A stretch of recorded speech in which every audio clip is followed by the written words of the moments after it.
The Enterprise comes upon an ancient Earth spaceship from the mid-1990s, and inside they find a whole bunch of people in suspended animation. Their leader is revived, and he turns out to be a genetically engineered warlord from Earth's history. This conqueror from the past wants to conquer the present, but first he's got to take the Enterprise to do it. Can Kirk and crew stop him before it's too late? We'll find out in Space Seed. Hit it! Hey!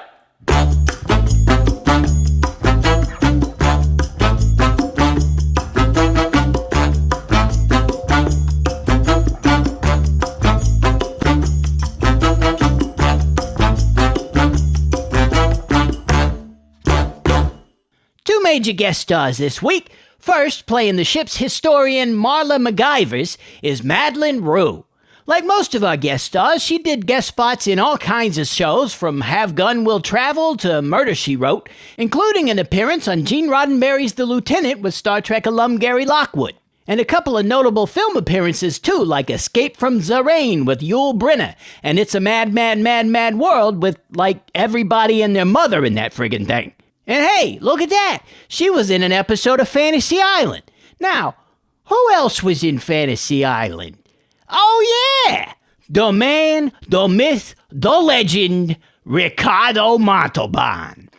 I don't gotta tell you who this guy is. He was in everything. From the get-go, he was everybody's first choice for Khan. Old Ricky here had been headlining films since 1947 and was moving into television. They really hit the jackpot when they signed this guy. But enough about that. Let's dive into the plot. We open with the Enterprise just cruising through space doing the Enterprise thing. Clearly we've come in a little late because they're talking about coming up on it, whatever it is. Spock clues us in that it's a ship, but that's about all he knows about it at this point. He don't think it's from Earth though, because Earth ain't had no ships in this area for quite a while. Uhura picks up a signal from the ship, and it's in Morse code. Kirk is all smug and dismissive about it and stops just short of going, "Pfft, duh." Also, apparently they can all understand Morse code. Morse code, though, means it's from Earth. And Kirk can't resist dunking on Spock a little about that. They get the ship on the screen, and it looks pretty busted and kind of in the neighborhood of deader than MySpace. Kirk and Spock have a nerdy old-ass ships debate on which DY model it is, and Spock wins with DY-100 and says that the last of that model was built back in the 1990s, which probably means it has one of those mean people suck bumper stickers on it. McCoy reports that he's picking up heartbeats on the ship, but they can't be human because they're faint and only beating at 4 beats per minute like some kind of Philip Glass experimental piece. Kirk calls for red alert and re-roll the opening credits. When we come back, the Enterprise is creepsing up on the ship trying to figure out what to do here. McCoy says he's picking up about 60 or 70 of those slow-as-balls heartbeats, and Spock says that he was able to see through all the dents and bondo and whatnot enough to make out that the name of the ship is the Botany Bay. Problem is, there ain't no Botany Bay in the ship registry. But records ain't great from that time period because, as we find out from Spock, the mid-1990s was a period of Earth's last World War. McCoy calls it the Eugenics Wars. Spock seems to scoff at humanity's attempt to improve the race through selective breeding, and McCoy points out that the people behind that were scientists, a lot like Spock himself, and Kirk has to step in before somebody says something about somebody's mother. Well, Kirk beams over to the Botany Bay with McCoy, Scotty, and the ship's historian, Lieutenant MacGyvers. Ship looks like it's in low-power mode, mood lighting and whatnot. We see a few corridors lined with stasis chambers built into the walls. Everybody's doing the usual hibernation thing, wearing fishing nets with blue lights on their faces, standard stuff. Scotty is enamored of the classic car aspect of this 20th century ship, and MacGyvers is the same way about the peepsicles. She says it's a sleeper ship, pretty common pre-warp. While they're debating whether or not these guys could still be alive, Scotty hits the light switch and the whole ship comes on. When that happens, Bones picks up something on his tricorder and it looks like one of the sleepers is getting revived. Scotty says the ship was probably set up to revive the leader guy first if something happened and he could decide to revive the others or not. MacGyver concurs. She also IDs the man in the box as being from northern India, likely a Sikh. As the dude is starting to wake up, though, his box starts to short out and medically bad stuff starts happening. He's in trouble. They bust the glass and eject the dude like a Wilco CD. That's, I guess, enough to stop the crisis because things calm down after that. He weakly asks Kirk how long he's been out. Kirk don't have any interest in breaking it to him easy, and he tells him 2 centuries. Kirk calls the ship and tells them they're beaming back with their unfrozen 90s guy, and we see that MacGyver is pretty much already in love with the dude. While McCoy works on reviving the frozen guy, Kirk is back on the bridge and talking to Scotty, who's still over on the bot, checking it out. Kirk asks if he's found any records, and Scotty says that he hasn't, but it looks like the people were in suspended animation when the ship took off. He also says that 12 of the boxes malfunctioned, but 72 of them are still functioning with living peepsicles in them. Kirk and Spock talk about how this is an opportunity to get some answers about that period in history. Spock is perplexed as to why he can't find a single record of the Botany Bay, and not only that, the DY-100 was never designed to even leave the solar system, much less make it way to hell out here. Kirk shows his trivia skills by pointing out that the Botany Bay was the name of a penal colony in Australia, and maybe there's a reason the ship is named that. Spock don't buy it, though. The whole planet was blown to shit with the war and whatnot, and if they wanted to deal with criminals, he don't think they'd load them up in a state-of-the-art spaceship and just shoot them out into space. Kirk is like, well, then what do you think is going on with this friggin' thing? Spock says, how am I supposed to know? All we got is an old-ass ship, 72 people in the freezer, and 1 dude in the shop. We got squat to go on here. Kirk is like, sounds like you're getting a little pissed about it there, Spockles. Spock is like, your mother's getting a little pissed. Kirk's like, all right, let's set a course to Starbase 12. Well, down in sickbay, our unfrozen guy is in the recovery room, and McCoy is checking on him. Kirk comes in, and McCoy says the guy has amazing healing capabilities. His heart could pump friggin' toothpaste the way ours pumps blood. MacGyver comes in to get some solid drooling done. Kirk cuts it short, though, and pulls her into the other room for a quick face-to-face Yelp review. 1 star, slow service, too easily distracted by Ricardo Montalban. Kirk sets his face at foreshadow and says, at any moment the safety of the whole crew could hinge on the actions of a single crewman. She insists that she's only professionally in love with the frozen guy, being a historian and all. And Kirk says, well, as long as you didn't lie about it, I guess it's okay. No kidding, that's what he says. MacGyver and Kirk both take off. We see that unfrozen guy has woken up. Got a bit of a headache, but he does some space yoga, and that seems to help. McCoy calls down to the lab in the other room, and that alerts our boy here that the doc is there. He spots some ancient medical instruments on the wall, including what looks like a boning knife. Not sure what era that's from, but whatever. Our boy snatches it and gets back in bed and plays possum. Hey, I can say that. Anyways, McCoy comes in to check on our boy here, and he springs the trap. He grabs McCoy by the throat and puts the Cutco filleting scalpel to his neck. McCoy is like, well, you gonna kill me or what? Unfrozen guy wants to know where he is. McCoy says you're in bed threatening me. Dude says, seriously. McCoy then gives him advice on how to kill him most effectively. This impresses our boy here, and he lets McCoy go. McCoy then tells him he's on the Enterprise, and they're towing his hoopty. He's like, cool, I want to see the captain. Kirk shows up and introduces himself. And the guy says he'll tell Kirk his name after he asks a couple of questions. First, where are we heading? Kirk says, well, we're going to Starbase 12, but literally, what do you care? You're 200 years into the future. If I said we were going to planet Knuckle Bucksquidget, you would have no basis from which to tell me I was full of crap. He goes, all right, fair point. What about my fellow peepsicles? Kirk says, well, there's 72 of them still alive. Dude wants them revived. Kirk says, well, we'll do that when we get to Knuckle Bucksquidget. Now, what's your name? Dude says, Khan. Finally, I can start calling this guy by his name.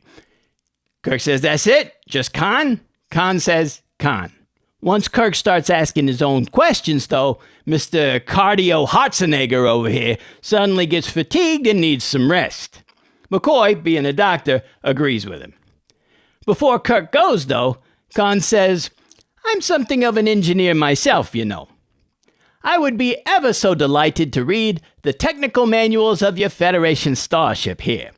Kirk says giving a genetically engineered Superman detailed information on the inner workings of a vessel capable of wiping out all life on a planet, a trivia fact that would be in those very manuals, by the way, under General Order 24, that don't tingle my capty sense at all.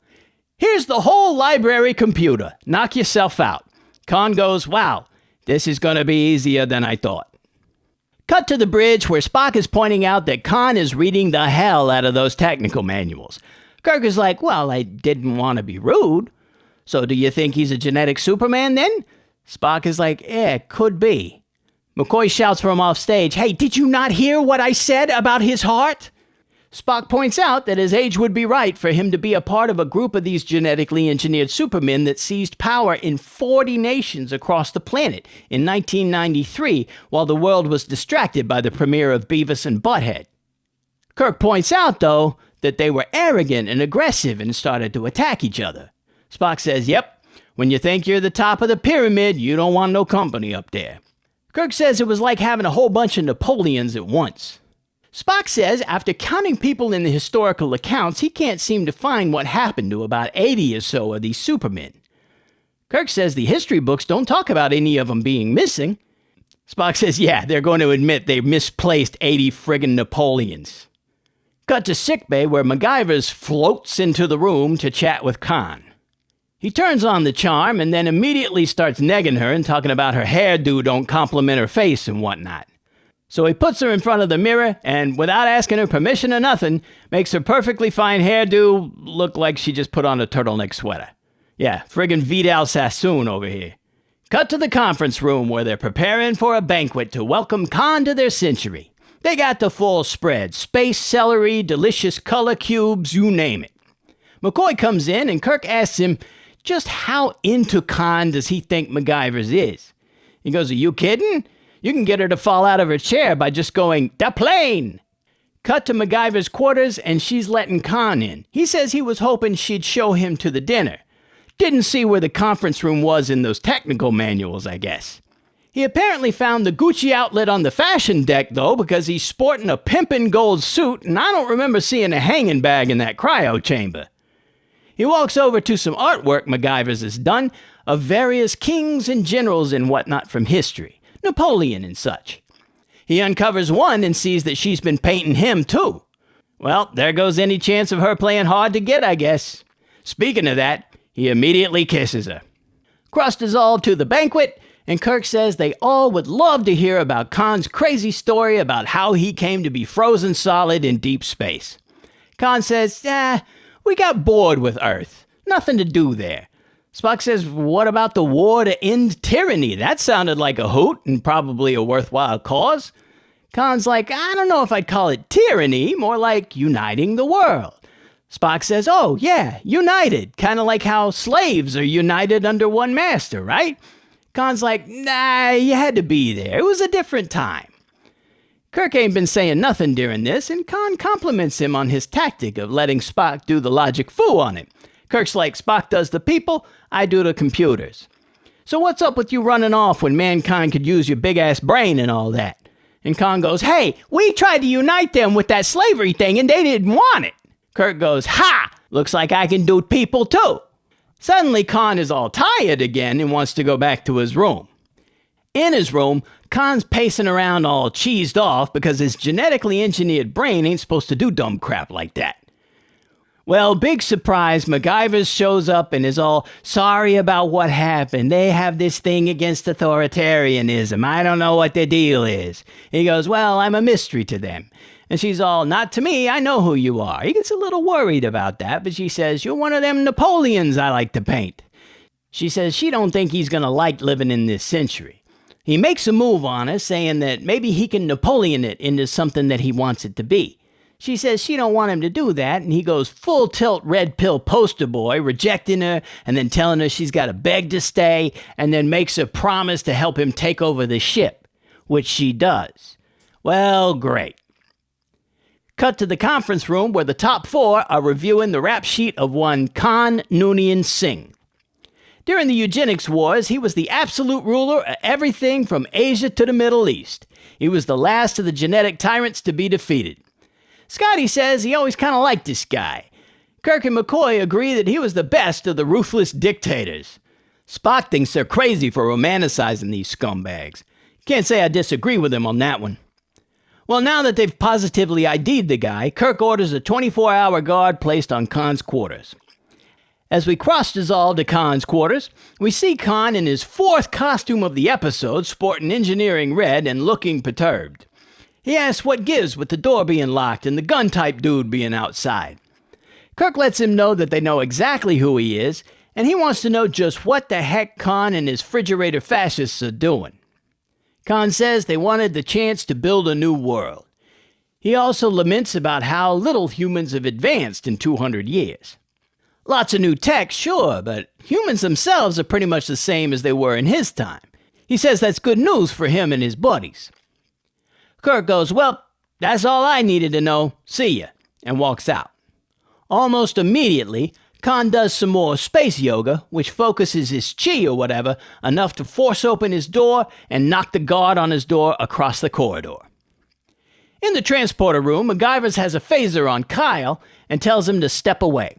He steps all the way around the console and stands in front of the door so Khan can come in and do the genetically engineered guy neck pinch on him and take his phaser. MacGyver beams Khan over to the Botany Bay. Some time passes and we see that Khan has thawed out some buddies. Lots of space yoga going on and everybody's got hip red jumpsuits. Well, the men do. All the women are still in their hibernation fishing nets because ratings, am I right? On a bridge, Kirk finally gets word that Khan's escaped, but it's too late. Khan has already taken over engineering and cut off the air to the bridge, and cut off the turbo lifts too. And everything they think of to try to fight back, Khan's already cut it off. Spock points out that this is why we probably shouldn't just let any random schmuck read the technical manuals, you know? After a commercial break, we see that everybody is passed out on the bridge except Kirk, who is recording a captain's log owning up to being a total stunad. Then he passes out. Cut to the conference room, and we've scooped up all the passed out people from the bridge and put them in chairs. Khan is pacing around monologuing, and we notice that there's one person missing from the scene. There's no Kirk. Khan's speech turns into a recruitment pitch. He needs their training, and if they join him, he'll treat them well. They'll get full benefits package, stock options, cool red jumpsuits. Scotty demands to know where Kirk is. Khan tells Uhura to turn on the viewing screen. She doesn't do squat. Khan's right-hand man, Joaquin, grabs her and puts her in the chair. She still won't do it, so he hits her. She still won't do it, and before he can hit her again, MacGyver steps in and stops it. Khan asks for the viewing screen to turn on, and it ain't clear who does it this time, but it does turn on, and we see what's happened to Kirk. Khan has had him taken down to the ship's laundromat and thrown in the dryer. Khan says, I've got it set on delicates. If none of you joins me soon, I will up the setting to cottons. And you do not want to see what happens when it gets to bulky items. I need this ship to pick a planet for us to live on with a population what's okay with being, let's call it slave adjacent. He says the longer they hold out, the more people are going to go in the dryer, and he is not a man who believes in fabric softener. MacGyver's asks if she can skip out on laundry day, and Khan says, fine, but you're unloading the dishwasher and loading it with the dishes from the sink. She says that's fair, and she walks out. After she leaves, the view screen goes dark. Joaquin thinks Uhura did it and is about to hit her again, but Khan says don't bother, Kirk's already dead by now. He tells another of his droogs to go and take Kirk out so he don't get too wrinkled, and Mr. Spock is looking a little damp, so take him down and throw him in next. MacGyver gets to the laundromat and tells the guy that Khan don't want Kirk all the way dry because he don't want him to shrink too bad. As the guy is looking in the dryer, she hits him with a hypo and knocks him out. She opens the dryer and pulls the captain out. After picking up the guard's phaser and pulling off the sock that was static clinging to his shirt, MacGyver pleads for Kirk not to kill Khan. Before Kirk can say, "Are you friggin' kidding me?" the other guard comes in with Spock. As they enter the dryer room, Kirk engages the guard enough for Spock to nerve pinch him. Now that's a real nerve pinch. Spock tells Kirk the situation. Kirk says they got to get to the intruder control circuits. Spock says there's a place to access those down the corridor. Kirk says, "Cool, gas all the decks but this one, and I'll go tie up the bad guys when they pass out." Spock goes, "What is that, fresh linen?" Kirk's like, "Yeah, there was an old dryer sheet in there. You like it?" "Yeah, not too perfumey, it's good." Kirk says, "Yeah, right, I like it." "Okay, let's go." Back in the briefing room, Khan is trying to get reports from his guys around the ship, but nobody's picking up. Suddenly, gas comes flooding in, and Khan is quick enough to get out before it knocks him out. Then Scotty gets up, punches a guy, and follows him, but no one else in the room makes it, and they all pass out. As Kirk arrives outside the briefing room, Scotty's there, feeling the gas pretty hard. He tells Kirk that Khan got out. When Spock calls over the intercom and tells Kirk that someone has shut off the knockout gas valve in engineering, Kirk heads down there. Cut to engineering, and Khan is doing the click the buttons and look at the blinky lights thing. He really did read those technical manuals. While he's doing that, over the intercom, Spock and Scotty basically tell Khan that Kirk's on his way down there. Well done, fellas. Khan hides and waits for Kirk. Kirk comes in and Khan jumps him and takes his phaser and then crushes it with his bare hands right in front of him. A beeping blinky light starts beeping and blinking, and Khan says he's set up an overload that's building up, and in minutes the ship will explode. Kirk lunges for the console to stop it, but Khan catches him and throws him across the room, and the fight is on. After some back and forth, Kirk is pressed back against an engineering console, and as Khan does some more monologuing, Kirk pulls out from the console a +12 engineering pipe thing of beatdowns, which do double damage to the genetically engineered, but only half damage to paladins, and that's all she wrote. Kirk gets to the console and stops the overload. In the epilogue, Khan and MacGyvers are on trial for all the goings-on there, and in a shock to pretty much everybody, Kirk declares that he's dropping all the charges against Khan and his people. He says that the ship's course will take it past the Ceti Alpha star system. Spock reports that the 5th planet in that system is habitable, though it's pretty harsh. Kirk says, "What do you think?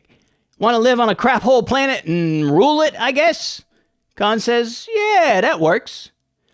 Kirk moves on to MacGyvers. He gives her a choice. She can get court-martialed for mutiny and treason, or she can go with the Khan people to Ceti Alpha 5. Yeah, not much of a choice, but something about making beds and lying in them, right? And with that, the hearing is over, and they lead Khan and MacGyvers away. Spock says it'd be a hoot to go back there in 100 years and see what crop springs from the seed you planted today. As Spock gets up, we see that his phaser is set to foreshadow. We roll credits. Great stuff. Okay, this is widely regarded as one of the greats, and I do not disagree with that assessment in the least. Lots of great stuff in this episode. As always, let's start with some great lines. Now, there are honestly too many to list here, so we'll just go with the top 5. The mid-1990s was the era of your last so-called World War. The Eugenics Wars. Of course. Your attempt to improve the race through selective breeding. Oh, now, wait a minute. Not our attempt, Mr. Spock. A group of ambitious scientists. I'm sure you know the type. Devoted to logic.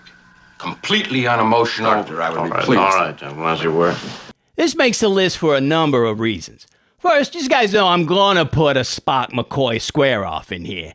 Second, it's important to remember that McCoy himself is a scientist, so this ain't an indictment of science in general. I've called McCoy the voice of humanity before, and by that I don't mean humankind, I mean the humane. Compassion, empathy. It's the reason he makes such a good opposite to Spock, right? Here, the statement is being made that science needs to have that aspect involved, otherwise a lot of dark stuff can come of it. And lastly, that whole sins of the father thing. When Spock uses the word your, McCoy shuts him down immediately. McCoy, as a human from Earth, as opposed to like an Earth colony or something, don't bear the blame for something that Earth people did 200 years ago. Now, we should want to correct any damage and injustices that arose from those actions regardless, again, that humanity and empathy we talked about, but it's unfair to tie McCoy personally to those actions simply because he's from the same planet on which they occurred. Sometimes Spock's air of superiority causes him to be a little unfair when it comes to humans.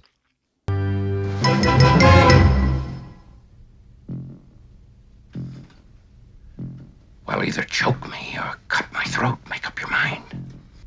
Where am I? You're in bed, holding a knife at your doctor's throat. Answer my question. It would be most effective if you would cut the carotid artery just under the left ear.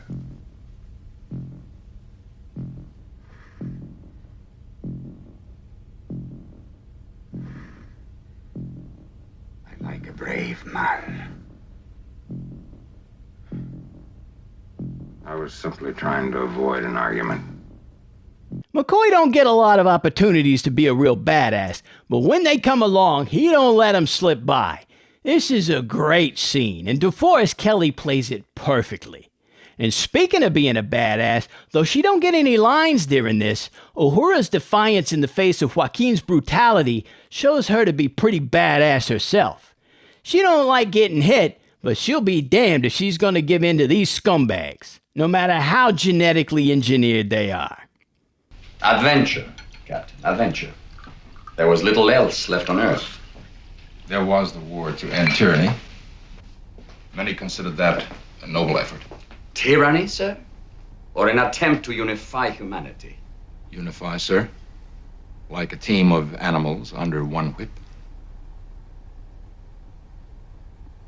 Watching Spock and Khan square off like this is great. To the credit of Khan's intellect, he does seem to take meeting an alien for the first time in stride without comment, instead of the usual bug eyes and wacky music. That's not nothing. Now, at this point, we're supposedly not sure if Khan is one of the tyrants of the Eugenics Wars, and Spock is attempting to draw him out by getting him to expose his own rhetoric. I particularly like how Spock mirrors the structure of Khan's statement with his own there. And this leads to... You fled. Why? Were you afraid? I've never been afraid. But you left at the very time mankind needed courage. We offered the world order. We.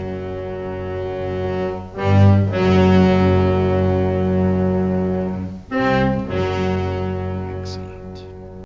After Spock put Khan on the defensive, Kirk comes in with the Colonel Jessup "Did you order the code red" moment, and Khan falls in the trap. This whole conversation is written and performed beautifully. I almost wish this scene had been longer.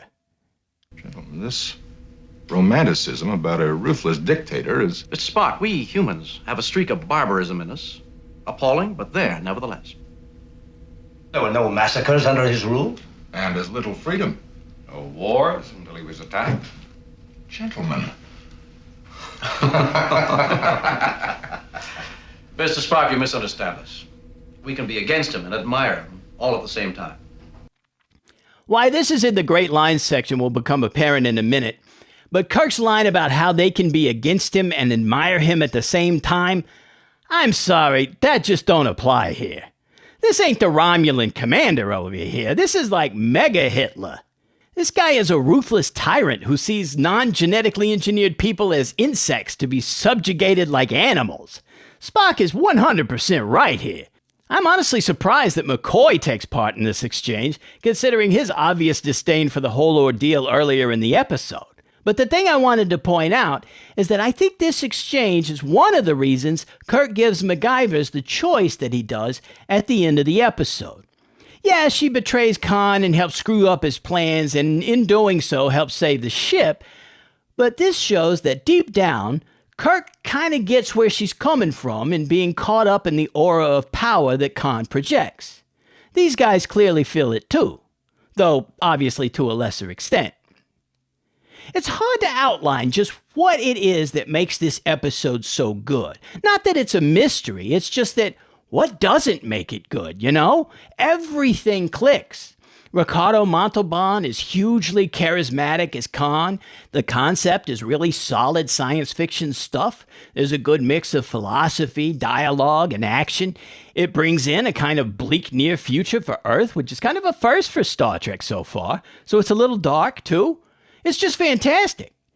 One of those episodes that belongs in the pantheon of the greatest episodes in all of Star Trek.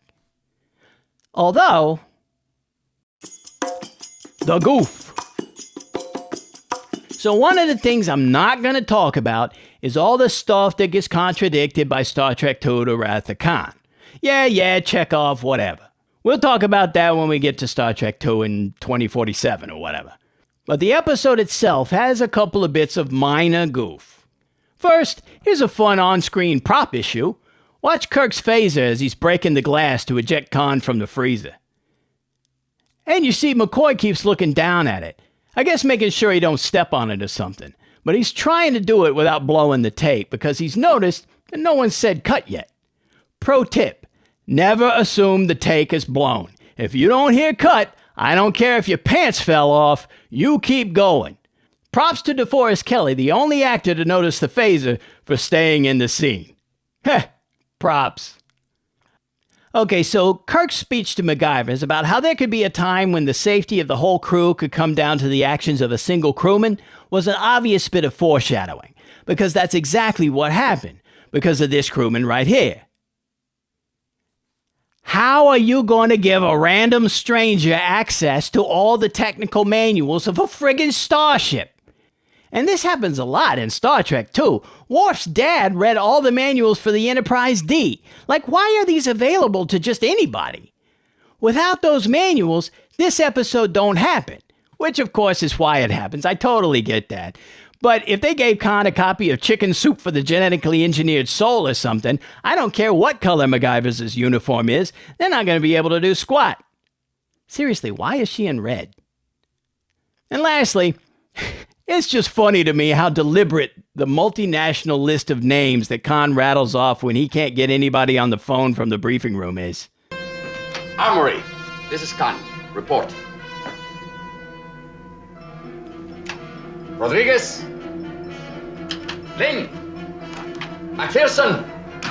Anyone, report status. It's like some weird Mickey Mouse club of multicultural psychos. I guess they wanted to show just how global these guys were, or maybe they wanted to spread the megalomania around so as not to imply that any nation or culture had produced more fascist whack jobs than anybody else, but it's so deliberate it ends up being intentionally kind of funny. Ruminations. It's really interesting how Star Trek has been unintentionally foreshadowing this episode since the beginning. All the way back in Where No Man Has Gone Before, you got Elizabeth Dana saying a mutated superior man could also be a wonderful thing. And in Conscience of the King, when Kodos killed half of the people on Tarsus 4 when he did his whole Thanos thing, he preserved those colonists that had traits he deemed valuable. Spock even uses the word, saying Kodos had his own theories on eugenics. McCoy replies, unfortunately, he wasn't the first. Now, when that was written, that was undoubtedly a reference to Hitler and World War II, but it's neat that retroactively it could also be a reference to the Eugenics Wars. And more loosely, the topic of building the better human has come up in episodes like Miri and What a Little Girl's Made Of, always with tragic results. But as much as it's come up so far in the series, this episode must have gotten it out of their system because it don't really come up again in the original series after this. As much as I love the show, it does reuse concepts from time to time. That ain't nothing new. But after Khan, they pretty much retired the eugenics jersey. I can't say as I blame them. I mean, honestly, how you gonna top that? Am I right? Now, they mention a number of times that Khan and his buddies are the product of selective breeding.